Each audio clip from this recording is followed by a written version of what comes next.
afternoon, everyone, and welcome to Born and Red's Transfer Daily. It's me, Gene. I'm doing the Transfer Daily today, where, to be fair, it's been pretty quiet over the last couple of days.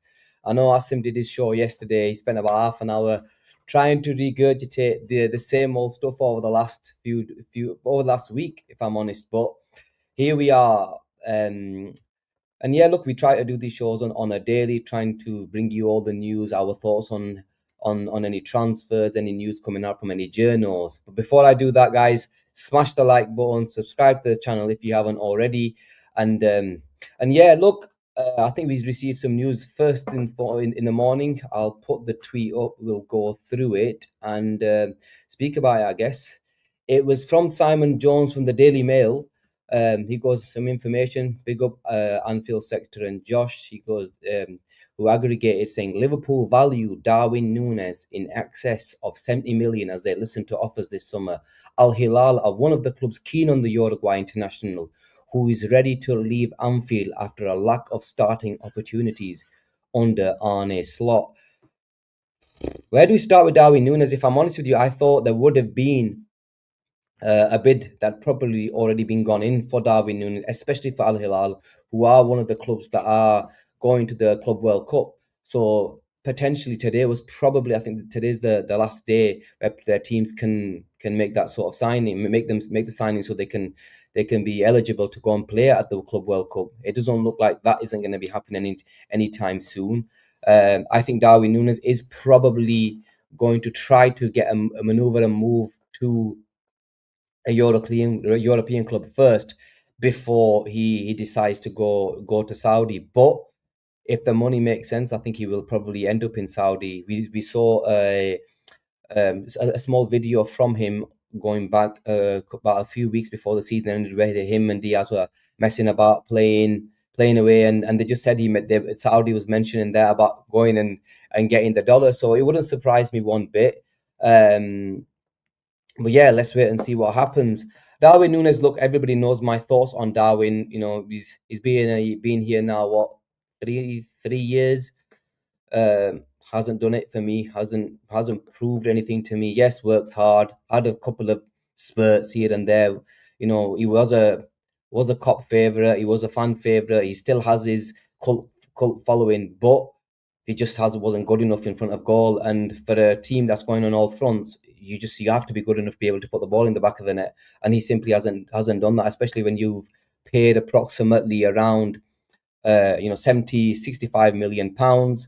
I don't know what the add-ons were, or if we met the add-ons. I know there was one add-on that came out regarding the 5 million, and we weren't willing to take that risk. So we ended up saving that 5 million, and we saw that towards the back end of last season, where he wasn't played. He came on as a substitute. He didn't really start. But at 70 million pounds, if that is our asking price, I can pretty much guarantee 98% of fans out there will probably agree to selling Darwin Nunez at that price. I'd probably sell him for less, and hopefully go in. I know the 9 market isn't great. It isn't like unbelievable, and the asking price for some of the players that we're linked to, like the Ekatikes, you're talking 80-90 million pound. Is it worth playing that money? No chance. I would not pay that money for the likes of it, let's say an Ekatike, because I know there has been links to him, but it doesn't seem like that is one that we're gonna. I think we're probably monitoring the situation. And I think the asking price is even too far for Chelsea right now, because there was news that they were linked to him. But Darwin Nunez, I think he'll be off this summer. I think most of us can agree that he will probably leave before the season starts. But if I'm honest with you guys, I want him out of the football club.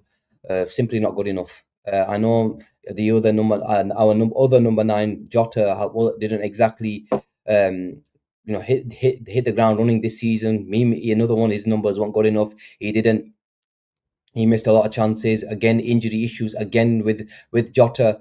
So sometimes you have to sell the player to be, when you feel. And I think Darwin's got a couple of years left on his contract as well. This is the summer to get rid, bring in the money, and hopefully go and buy a replacement. If not a replacement, we strengthen other areas, and we go and look at the striker area like we did with other positions in the past.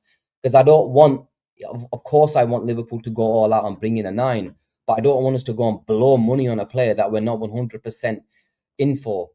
And Darwin, I think we will get the money. I think Edwards and Co know exactly what they're doing. They know they're in a strong position. They know the player wants to leave, and they know there is interest.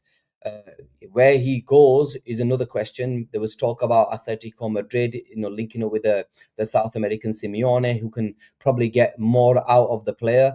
Um, I am not a fan of him. If he wants to go there, they're probably not going to pay the 70 million pound mark, which Liverpool sort of have earmarked as the figure that will take Darwin Nunez away. So we will have to wait and see what happens with this one.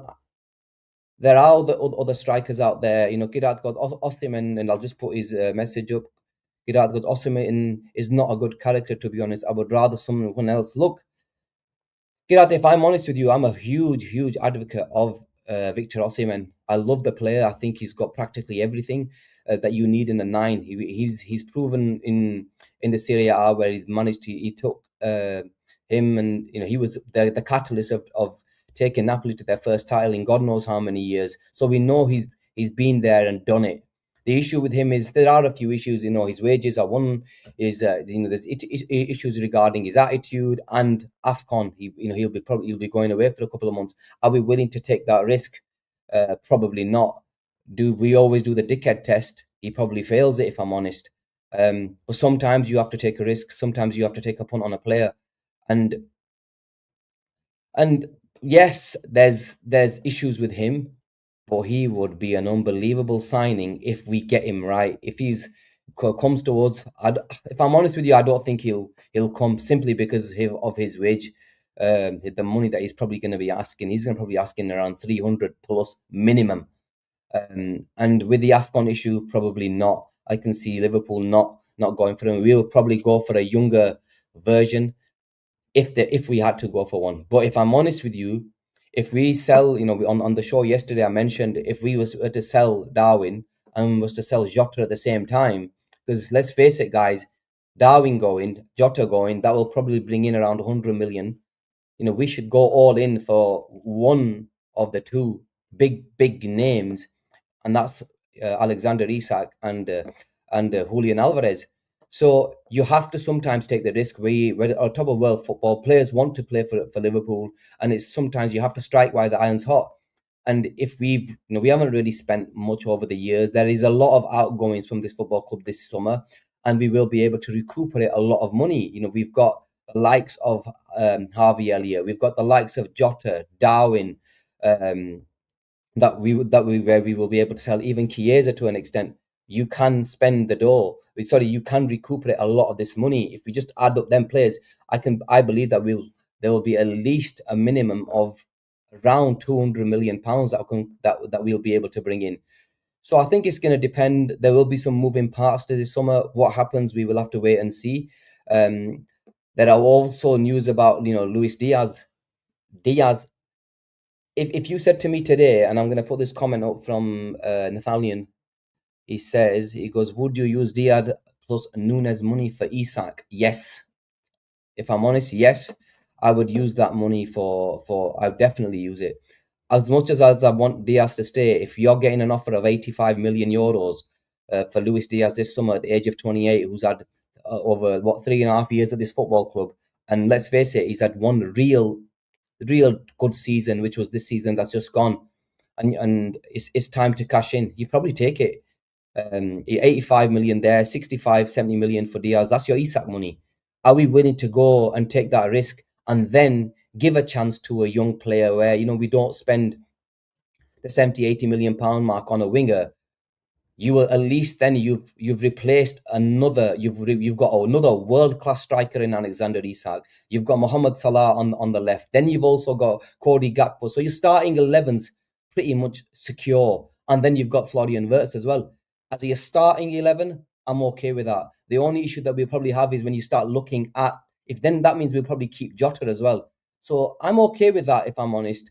Ideally, I'd want a winger that's good enough to go on the outside, beat a player, and because that's what I've been crying out for. But if it meant sacrificing that position to enhance our number nine, where it's the likes of Alexander Isak, he's probably the best number 9 in the world, then sometimes you have to accept that and say, okay, we're good with it, we're happy with it. Isak and Wirtz is an unbelievable, and even to an extent, if it needed, Wirtz could slightly play on the left hand side if needed. But I would be happy, and I'd be honest with you, I'd be over the moon if that happened. You sell Darwin and Diaz at good money. Both of them, one of them isn't good enough. The other was 28, and you replace that with arguably one of the best strikers in world football, probably one of the best strikers right now that can probably really improve us to a level that we can't really imagine, and that would send a statement and shockwaves again around Europe, around the Premier League, because Liverpool have just signed the best 10 in the world, and arguably, maybe some will argue Haaland, and then you've got Haaland and Isak as the best strikers in the Premier League without a shadow of a doubt. That would be some statement, and we've got the money to do it. If that happens, I think if I was 99.9% sure that if Newcastle missed out on Champions League football, we were all in Alexander Isak and we were ready to pay what it took. Now, obviously, it's slightly shifted in terms of where Newcastle stand. They don't really want to sell. They probably don't need to sell with the by securing Champions League money. So, but I think it's going to be about Alexander Isak if he wants the move. Is he willing to go to Newcastle and say, look, can I leave, sort of thing? Can I go to I want to leave now. I've given you your years. I've won you a trophy after God knows how many years. I've given you a decent, given you 3 years now. Maybe it's time for me to move on, and we will have to wait and see, because I think over the summer there is a chance. People are mentioning Alvarez. Look, Josh goes, get real. Alvarez ain't coming. Look, I believe Alvarez is probably a slightly harder deal than Isak. It might be less money, but he's the deal itself is a lot more, simply because they've just signed him and they paid big money for him. Number one, they paid big money for him. Number two, they love him over there. He's Argentinian. Simeone loves him. They've just signed him. Their president came out only, I think, a couple of weeks ago, and he came out and categorically said that they are not selling Julian Alvarez at any cost. So it'd be difficult to praise him away from Atletico. And he probably feels that, I probably have to give him at least one more year. And then you have to probably think maybe then, if they don't really challenge for the title, don't really win anything, and a big bid comes in from any of the big sides, Julian Alvarez might, take the chance and say, okay, it's time to move on. But I think there's still time. We've got, in terms of the window, we're just a couple of weeks into the window. There's still a long time to go. There's going to be a lot of moving parts to Liverpool summer. Even a couple of years ago when we signed their midfield, that wasn't the plan. The plan was to shift a few, but then when the Saudi money came for the likes of Fabinho, he wasn't supposed to be sold that summer. Then Hendo, we sold them both, and then we did a full revamp. Something like that can happen this summer, where because of the moving parts, because of the amount of players that we have available, where we will demand really good fees, I think we will go into the market, and I think we will sign more players. Hopefully we'll get, people are mentioning Wirtz and all that type of stuff. Look, Wirtz will hopefully get done over the next couple of days. I'm confident that gets completed with the signing of Milos Kerkez. And if you look at how, if we can get 3 over the line, then we've got a couple of months where we've practically sorted out 2 of the biggest problem areas: the right back, the left back, done. We lacked creativity, that's sorted with Wirtz, done. Then you will see Liverpool, okay, sell a few players and see what sort of money they get for these players. If Darwin and the Diaz goes, for argument's sake, and then Elliot, we saw Elliot come out in an interview and say, look, it's time where he probably needs to play a lot more football, and we get the 40 million that we probably want for him, then there's a scope to go and buy another massive footballer.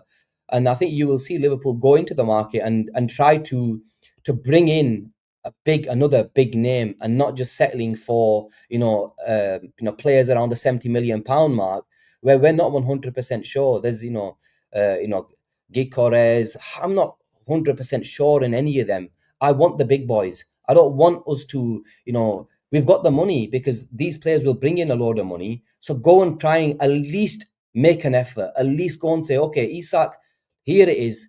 Whatever it's going to cost us if it's going to cost us 140, go for it. Ask the question and let's see what Newcastle say. Newcastle might say no, but at least we're trying to go and get in the big boys, and it'll show everybody else that these Liverpool mean business. We didn't spend anything last summer. Chiesa, the 12-13 million pound that we spent on Chiesa, that will probably come back in. And Chiesa's on decent sort of wages. I think he's on 130 a week. Hopefully, that will come down. I can see him leaving as well. So if we're selling a few of our forward line, there has to be movement in terms of incomings because quite a few of them are going to leave. Question to you guys: Do ask everybody else? Do you guys see both Darwin and Diaz leaving this summer? Question: If most of us believe that both of these players will leave this summer, then it's a no-brainer for Liverpool to go and sit and ask the question for the big boys, because we will get the money for them. Yes, Kashif goes yes. Fayaz says yes. Saif says Diaz no. Diaz no. Leroy goes yes if the right bids come in. Somebody else message, right? Nunez and Jota leave. Muhammad goes, if Nunez and Jota leave, then it's a no-brainer that we go into the market and bring in a number 9, but not just a normal number 9. You can't replace a Nunez and a Jota with an Ekatike, if I'm honest. You have to go and praise away one of the big boys. And even if this happened, what we're looking, Darwin Nunez probably, we're asking for around 70 million, right? We get the 70 million for him. Jota for 110. You put in another 20, 30 million, you go all out and you go and take you at least attempt to praise Alexander Isak away from Newcastle, because I think they deal at 150. They might not want to, but I think that if the player pushed and we put 150 down, the player comes, and that's worth it because Jota's injured practically 90% of the time. Of course, Isak does have his injury problems. I know they're linked to João Pedro as well. And somebody did mention that he's probably, I think he's injured right now. But if we can get, we've seen what Arne Slot's done regarding the injury issues that we've had over the last few years with Jurgen Klopp's side. There were so many players of our team getting injured, but it seems like Slot's got it sort of right. Yes, we might not play the intensity, the football with the same intensity where we do in the Klopp years. But we've seen that now it's slightly less intensity, but at least our players are not getting as injured compared to previous season, and that's huge. And if we can do that with the likes of Isak, then it makes complete sense. Look, there's a lot of people. I think with our forward line, quite a lot of us will probably want a few of them moving on. Zero goes, unless we can sign Kvaratskhelia, it's a no for Diaz. Look, that's impossible. They've literally just signed him. They just won the treble. He ain't coming now. Pulija, that's not going to be happening anytime soon. No chance. We had our chance. He chose PSG and he's going to stay there for a few years. You have to, Elias goes, you have to bring in 2 strikers. I agree. You might have to bring in one that's going to be, elite, and another one which isn't. You bring in a young player to see how he's going to fit in, what he's going to do if he makes sense. We've still got Jadon Dans, who at the club do believe in, but we'll have to see what happens with him. But it'll be interesting to see, because there's question marks on quite a few of our forwards. It'll be interesting to see what Slot does, because if there's one thing that we've learned from Slot, he's ruthless. He will not take any passengers. He's seen the players now. They've played a year under him, and he knows which players are good enough and which players are not good enough. So I'm confident that Slot will do the right thing and move these players on. Tarmizi goes, Vlahovic. He's a weird one because he was linked to Arsenal a few years ago. He chose Juve, went there, decent player, hasn't really hit the heights. Juve haven't been amazing, misses quite a few chances, but he's still a decent player. Would I take a punt on him? Probably not. If I'm honest, probably not. Because can I see him elevate this Liverpool side to another level? No. And I want a player that's going to come in that I look at and think, this guy is improving us now. He's taking us a notch, because this is when you're at the top of world football, when you're at the top of the Premier League, you have to keep improving. You have to keep going. You have to say, okay, let's go for another one. Let's go for another one. And really, really let we need to start feeling the hearts of Man City and the Arsenal of this world. They look at our team and say, "Wow, these guys have done good business." Arsenal will do business. I think we've seen they're probably going to get Zubimendi over the line, and we do know that they're in for a nine. It looks like Benjamin Sesko is going to be the one that they're going to get, and they were probably the two positions where they probably slightly lacked. Jorginho's going, Zubimendi is a good signing, and then they've got a number nine. We all know that they need a number nine, but it'll be interesting to see how. And so we need to really make sure that we've covered our tracks. We bring in the right players, and we can really go on every front, because I believe that this Liverpool team is good enough to challenge on all fronts. We were a bit unlucky this season because we missed out, on penalties. We went out, to the side that won the Champions League. We could have made a real good go of it. A bit unlucky. We came top and managed to pick out bloody PSG. But that's just the way it goes. Carmen says Ekatike is our guy. I'm sure. You know what? He probably is. I think there's a noise that he's probably the one that Liverpool do want. Are we willing to pay the fee that Frankfurt are demanding? No way. Liverpool are not going to pay 80, 90 million pounds for Hugo Ekatike. Pulijao. That ain't happening, because that is just way too much money for somebody who's nowhere near proven. And yes, as I mentioned, there is a striker shortage, and the demand is very, very high, and the supply is not there. So, and we know what happens then. The fees exaggerate. They go up by another 15, 20 million. There's the Premier League tax, and we're going to have to start paying good, a lot more money. Kidrat goes Ekatike gets done at 70. I'll be surprised if it gets done at 70. I think if that was the fee, I think Chelsea would have been all over it. There's a reason why Chelsea are in, but not fully haven't managed to be able to get him over the line. Saying that, there was news about 4 to 5 days ago regarding Ekatike, saying that he wants to give it time. Is Ekatike wanting that Liverpool move? Does he want to wait and see if Liverpool come in, and are Liverpool willing to bid that type of money to prize him away? You never know. He might be actually looking for the Liverpool move, because if there's one thing a striker would want to do right now more than anything in world football, is to play with the likes of Salah, Wirtz, and as the number nine at Liverpool, when you've got such an unbelievable team, and that's that one position which needs that Liverpool need. Any striker in world football will want to come and join Liverpool, but there are certain parameters that Liverpool have to follow: the wage structure, the fee. It all has to make sense. We've seen that in the past. Liverpool are not a stupid football club where they're going to throw money like other teams like Man United. They will go and throw money. We've never done it that way, and I don't think we will do it that way, especially with Edwards. They're very astute in the way they do business. Um, let's go through some comments. Would fit like Lautaro Martinez. Lautaro Martinez. I'm an Argentina fan. I've watched Lautaro Martinez. I gave him a load of shit in the World Cup because he missed chances. He's a weird one, because you'll see people that say yes, but then a load will say no. A lot of people have said he always plays with an actual number nine. We've seen that with Thuram, Lukaku, in the past, where that's his. He loves to not be the focal point of the attack, where he plays in a nine. He plays with a nine. How does he fit in at Liverpool? Not too sure, if I'm honest with you. I know there are murmurs that he probably will leave into this summer. I don't think Liverpool make a move. I can't see Liverpool making a move for him. Any other? There's so many footballers that Liverpool are sort of linked to. Ratigi, yard. Look, I'm gonna bring this comment up. Everybody sort of knows my thoughts on him from Atalanta. I don't know if you're taking the piss at TLFC. You know my thoughts on him. I'm not a fan. I know some people are, but I'm not a fan of him.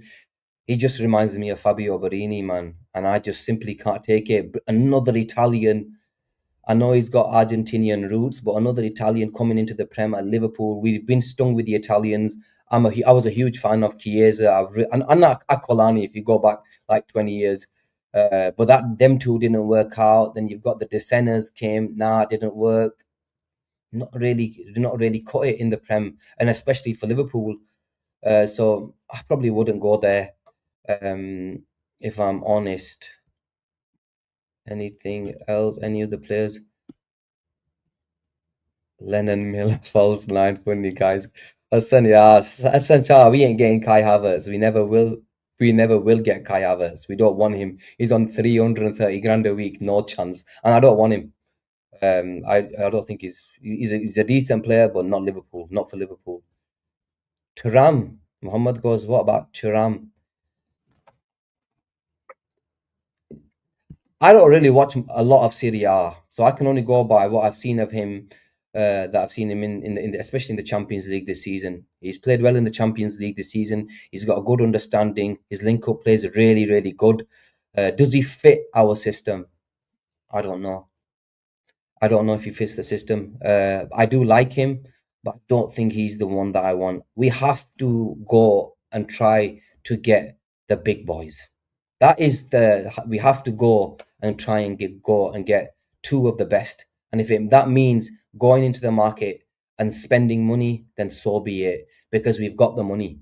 If there wasn't any money, I'd understand it. I'd say, okay, TK, look, fine, no problem. We haven't got the money. We've just spent, and nothing's coming. This time around, we've spent, but a lot of money will come back in. And this is why you have to go and spend a lot of money on these players, because you're going and shopping at the top table. People might think it's unrealistic going for the likes of Alexander Isak.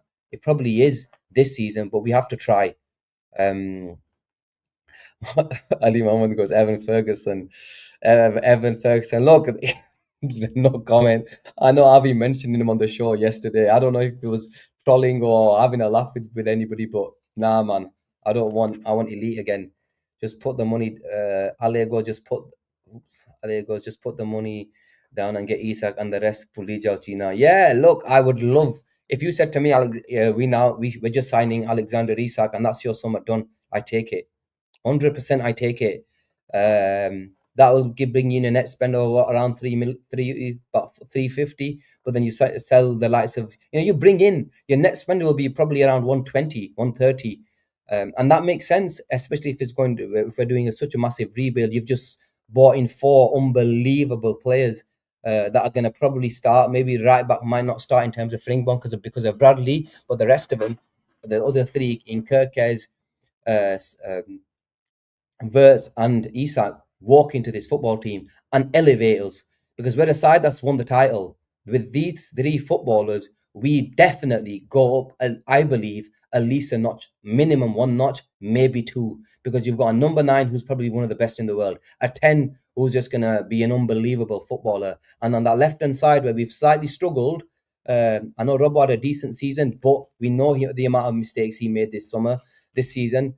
We lacked the overlap. We lacked a player who has the physicality and the speed to get up and down that will give support to the likes of Gakpo, and that's what we will get with Milos Kerkez. So I'm confident with what happens. I'm confident that Liverpool will do the right business.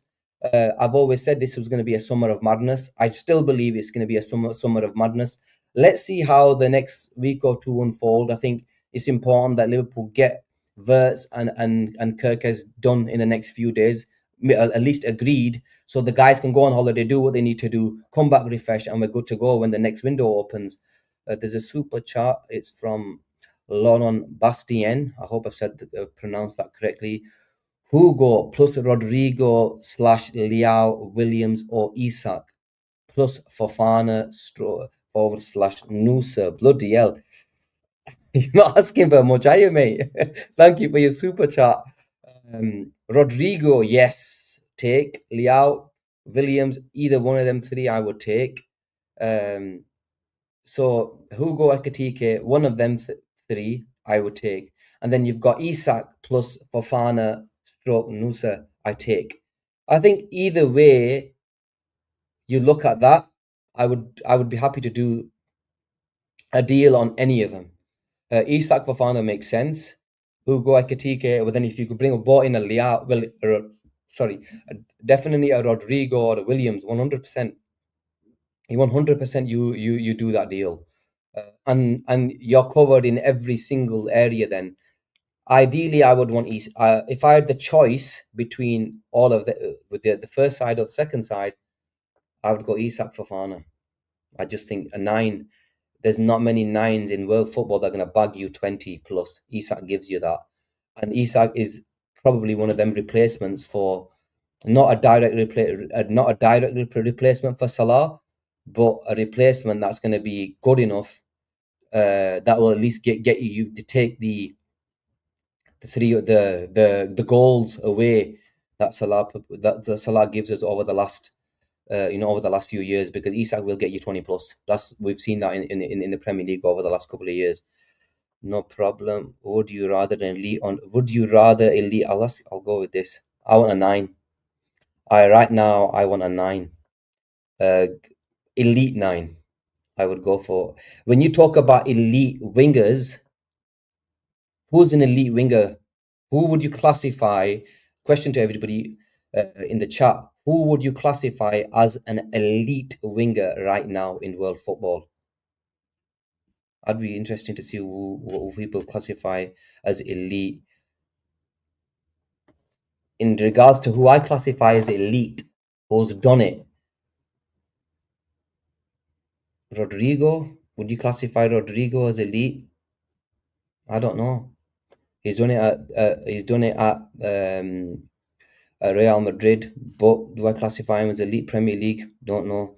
No. When I say from them wingers, not of course Salah's elite. I mean on that side, I don't think Liao's elite. When I say elite, I'm talking about who's gettable to play on that left hand side. Likes of Is Nico Williams elite? No. Is Rodrigo elite? People might say yes, maybe yes, no. Uh, and then there's Liao's, no. Gordon, no. So elite wingers are difficult. Yes, Nico Williams, does he have the potential? 100%. I mentioned it. I would, if I had the choice of bringing in a player right now, I think who's gettable, who makes sense, is probably Gordon. If I was looking a bit more in terms of potential and I was a higher ceiling, it would probably be Nico Williams. Although his numbers weren't great, you know that there is a ceiling, there is potential ceiling. If anything, I think the wingers that we mentioned, there's not much difference between them and Diaz. If anything, Diaz can do is multifunctional. He can play as a forward, playing in the forward line. Yes, Kvaratskhelia. Yeah, okay, Lias, I give you that. That he's probably the only elite winger in world football right now. He is elite. Sorry, left winger right now. He's probably is elite, and I agree with that. Whereas Isak is already an elite forward, so I would go with elite number 9 over the others. Guys, there's 330 of you in the chat. If you haven't liked, definitely smash the like button. If you haven't subscribe to the channel. We are trying to bring you a lot more shows, a lot of content coming your way. We're trying to do at least 2 shows a week for you guys, especially on the weekdays. We are doing our best, so do like and subscribe. Let everybody know about the channel. Let's try and get this. Our aim is to try and get up to 20k by I think we said by the end of August. Few months. If we can do what we can in that sense, I really appreciate it. People are mentioning Ivan Toney and Ollie Watkins on a short-term contract. I would take Ivan Toney on a short. I would take Ivan Toney. Would I take Watkins? No. I don't rate him. I think he's dropped another level. He lost his place in the night in Aston Villa. Would he make sense?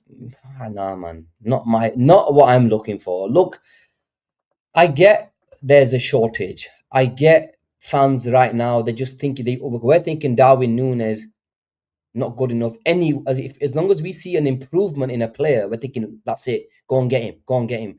We have to try to get away from that mentality. We need to go and try and get elite. Our mentality has to be at least try to get the best players, not the players that are not good enough. People mention Harry Kane. I would take Harry Kane.